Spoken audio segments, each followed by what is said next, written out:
Krone has allowed us to come here to use their shop to conduct a corn silage moisture determination, which a lot of farmers call a chipper day, and we basically run corn stalks that they randomly select to be representative of their cornfield.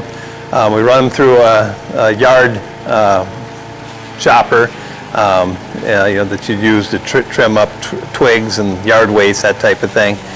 So we get the whole corn plants broke down into smaller pieces, and then we determine what moisture content they are, and then use that information as a guide for when we should start making silage from the whole plant.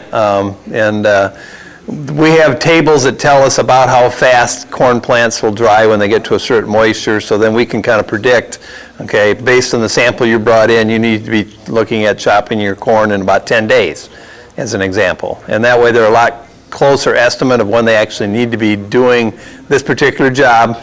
And the moisture content is really critical in corn silage because there's a range that it should fall into, and if it falls outside of that range, it won't ferment properly.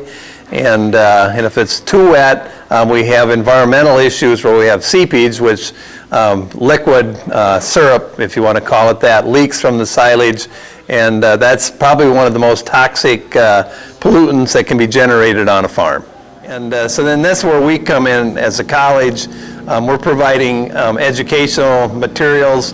We're actually this year adding a total of 3 different tests that we're discussing. One is the actual moisture that's being determined.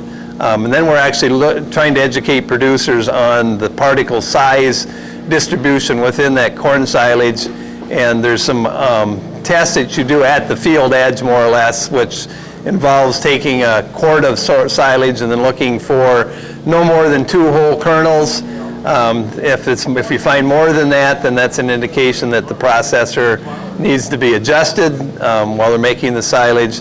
And then the other test that we're evaluating is the shaker box, where we want to have the right physical particle size of all the materials, not just the kernels, so that we can get a good pack on the corn silage. So we're incorporating all that knowledge. Some of it's a follow-up of a corn silage conference that was held last June in Dubuque. And now we're actually getting to that first harvest following that conference.